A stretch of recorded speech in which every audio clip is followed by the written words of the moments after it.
Hey everybody, and welcome to episode 5 of the Double Pipcast. You've got me, Cam, and this week we're going to be talking about some Wave 4 reveals that we saw early last week, and we're going to go over a session I'd like to call Let's Talk About It, and talk about some maybe unplayed or unique characters across all the different waves and characters that we've just seen announced as well, and hopefully that'll be something we do weekly. So jumping right into it, some Wave 4 reveals. We had Ratbat and Hotrod, Ratbat being one of the Spy Patrol characters from Soundwave.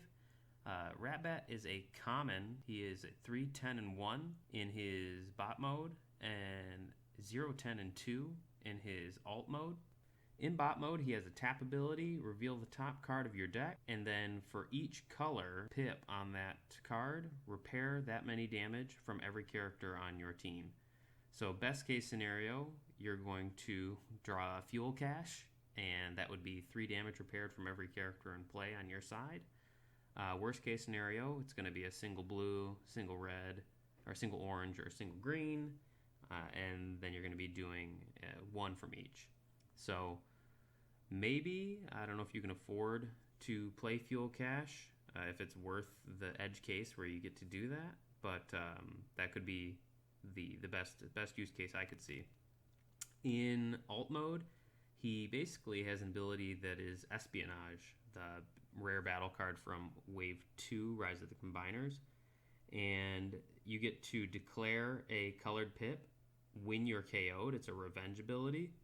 So when you're KO'd, declare a pip color, and then scrap a card from your opponent's hand that matches that pip color. He is a common, and then just from some of the information that we're given already, we can tell that there are 52 character cards in Wave 4 proper, so it's not counting any promo cards that we might get.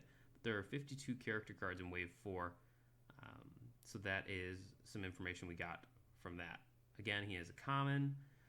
He's a 6 cost, so from some talk I've been seeing online, on the Facebook page and on the Reddit, people are unsure if he'll fit with the other Spy Patrols alongside Soundwave just due to his cost, so there might be some trade-offs there. But time will tell once we start to see more revealed, see if there's any other Spy Patrols like Rumble, which I know a lot of people are looking for as well. Moving on to Hotrod. Hotrod's our first rare reveal outside of Triptychon, and Hotrod has a 5, 12, and 1 stat line in bot mode, and then in alt mode he has 4, 12, 2. He is a 9 cost, and then he has a new keyword that he's bringing with him, Safeguard. So in alt mode he has Safeguard 3, so very similar to Bold 2 or Tough 1. So Safeguard 3, can't take more than 3 damage while undamaged. So let's say somebody chooses to attack him first, or attack him when he's undamaged. He can't. It's basically a force field that limits it to 3 damage, only when he has 0 damage on him. I'd like to see in a rules roundup is if, let's say, he had 2 damage and you played medic on him, is damaged a status that once you've been attacked during a turn and have had damage on you, you keep that, or if it's no damage counters. I find it odd that they didn't say while there are no damage counters or on him. So something that could take some clarification. Undamaged. And then on his bot side, let's rewind a little bit. So after his Safeguard 3, he also has, when you run through your deck and have to shuffle it, take the bottom card from your deck after you're done reshuffling and place that underneath Hotrod face down. So you're putting a battle card underneath Hotrod, and what that allows him to do is, in his bot mode, his ability is, and it's not when you flip to this side, it's just while you have a battle card underneath him and you're on that bot side, you can play an extra action this turn. So every turn you get to play 2 actions as long as you've went through your deck once. So what I see happening there is running a lot of bold or running a lot of tough if you so choose, and really going action heavy. So that's just a base analysis. I'd say he is a melee on his bot side. He is a car melee on his alt side. So throw him into a card deck. To me, he looks a lot more appealing, even though his star cost is higher. He looks a lot more appealing than our Wave 2 version of Hotrod that saw some play. Overall, I'm expecting that we'll see reveals like this every week, 1 or 2 a week. We are coming up close to the release of the retail edition of the Soundwave vs. Blaster set. We have this set's not coming out till a ways down the line, so we do have quite a ways. I believe it's coming out in November. So still some time there to work out the kinks and really see what Wave 3 has to offer. Yeah, so before we get into let's talk about it, we do have the Energon qualifiers going on this week, next week, and leading up to the tournament. So a lot of action on Facebook. I suggest you check it out. A lot of people are posting pictures and doing deck techs and talking about what decks were the most winningest. So very exciting stuff going on right now. Hopefully you're able to make it. Please make sure that you do get to an event prior to your qualifier, because you do have to play at least once in order to show up and qualify.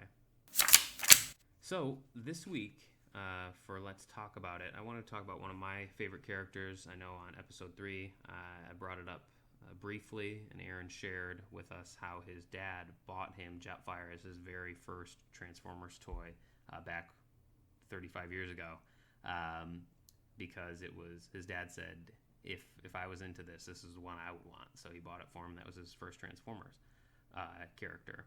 So Jetfire is a really cool character to me. I thought he was a really unique character in the Generation 1 series, and didn't really like him in the Bay movies, where he was like an old crotchety, like really old historic jet. But it is what it is. I think he was originally like a Macross or Robotech robot. I can't remember. And just like most of the Transformers toys, he was brought into the Transformers brand in America. But yeah, so let's talk about it. Jetfire, he is a 10 cost, Wave 1 card. He's got a 415 and 1 stat line in bot mode, 515 and 1 in alt mode. He is a plane, and then he is also ranged. In alt mode, with that 5 and 1, he's got a bold 1, so that's nice if you're running him in an orange deck. And then what really gets interesting, and I've tried to do a couple of different deck types with him based around his ability, is you get to focus an emphasis on the put, an armor or utility on him from your discard pile when you flip to that mode. So you can cycle through your discard pile, look for an armor or utility, place it on him. If you have an armor or utility on him already, the one that's coming in is going to replace it, and you'll scrap the other one. So there's a lot of different things you can focus on. You can try and scrap a card from your hand that you picked up in your draw. You can obviously take a look at a card. Maybe it was a non-green pip, and you take a look at it, and it went into your discard pile during battle flips. And the cool thing is this also doesn't count as using an upgrade for your turn. So you could play a weapon and then use your ability. You could play a utility and then use your ability to grab an armor. So very, very cool. So the other thing that's unique about this, in Wave 2, there was a line of cards called Superior. Superior Cannon, Superior Plating, and Superior Jetpack. Those cards gave 4 bold for the cannon, 4 tough for the plating, and then 4 pierce for the jetpack. So pretty strong cards, but they came with a caveat. You had to first play an action called Tech Research. Tech Research was a green pip, and it had no other effects. It was just a green pip called Tech Research. You played it, it had no effect. But it was basically the key to unlock the ability to play these other cards. So I haven't seen it that much where people will play those cards in a normal deck. because you're wasting your action to get the extra bold. So some might say, hey, that's worth it. You're still getting bold 4. The only other bold 4 that you can get from one card would be Lionizer from wave 3. So you'd have to have had Lionizer KO'd and then place it onto your character of choice. So although Jetfire can't play Superior Cannon without tech research because his ability only works on armor and utility, he's got that bold 1 on the other side, so maybe you could make the case for Superior Cannon as well and having all 3 superior items on him. I don't know if you'd want Pierce as well, or if you're running bold, if you would really want tough. So it's a bit of a, they call it a trap in a lot of different things. They call it a noob trap because the ability seems really alluring. So people really fixate on getting that unique thing to work, and really they're bypassing a lot of more optimal things to do with him because they're trying to get a niche situation to play out.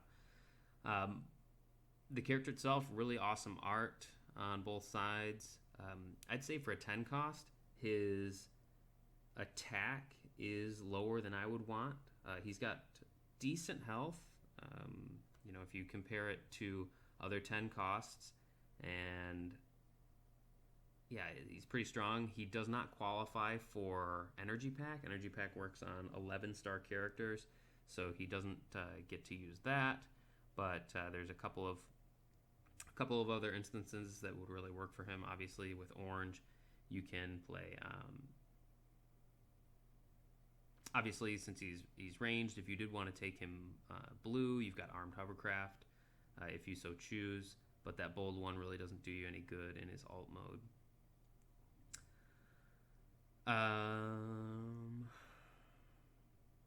So send in you can tweet at dpipcast and let us know what you would like us to talk about on the Let's Talk About It. It could either be a battle card, it could be a character card, it could be a certain interaction, it could be a deck type, but otherwise we'll just be picking through some random character cards from the current collection and what's coming out and talking about it. But yeah, that's been Let's Talk About It. We covered Jetfire. So for the rest of the Double Pipcast, something that I did think was really cool is the guys over at Wreck and Rule released a video interview with Drew Nalesko, who I believe works on the brand and the product team for the Transformers TCG. So he spoke about working on the packaging, the design, and things like that. So basically anything that we see, he probably has a hand in it in terms of how it's deployed and the messaging around it. So a really cool interview. Take a look at it. It's on YouTube.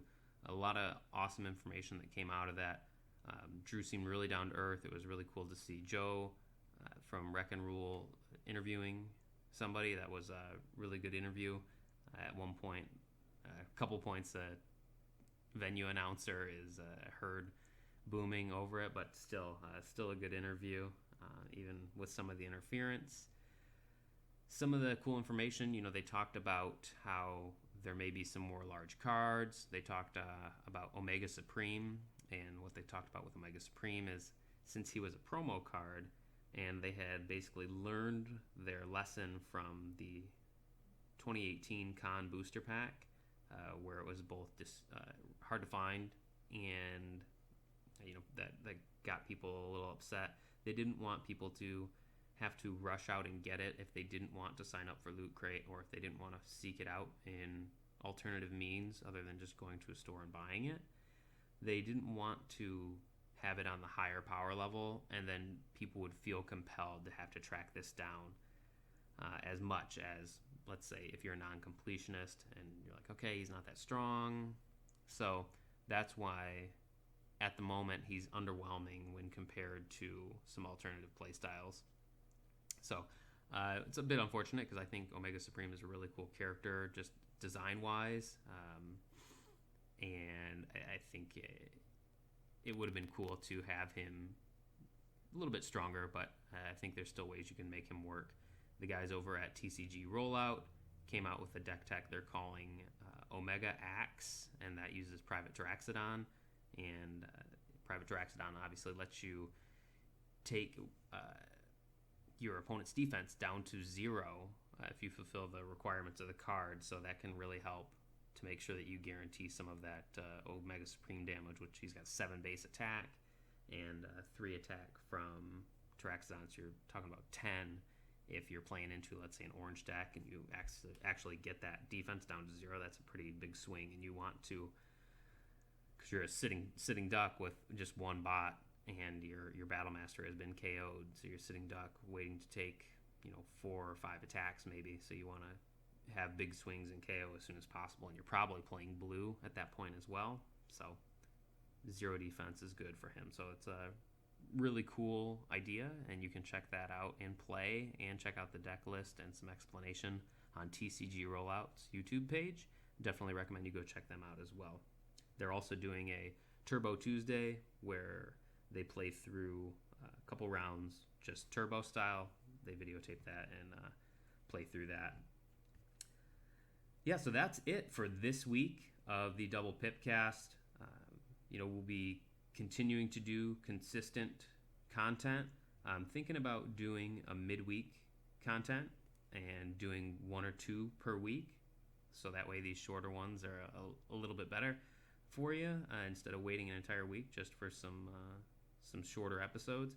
But I would like to announce that we are going to be having someone from the Transformers TCG team on for an interview. I will announce on our Twitter page and our Facebook page when and who I'll be interviewing once that date gets nailed down, but I did reach out to somebody a few weeks back and got a confirmation that they'd be able to jump on. So very cool, and thank you very much for listening. For those of you that have been listening and have been liking the page and supporting, I definitely appreciate it. Like I said on the first episode, this really isn't anything about money. This isn't anything other than I'm really into the Transformers trading card game. I love being part of a community, and I love podcasts a lot. I listen to them when I'm driving, and I know there's some of you out there that listen to these at work and while you're driving to work and so on and so forth. So thank you very much for listening. This has been Cam from the Double Pipcast, and we'll see you next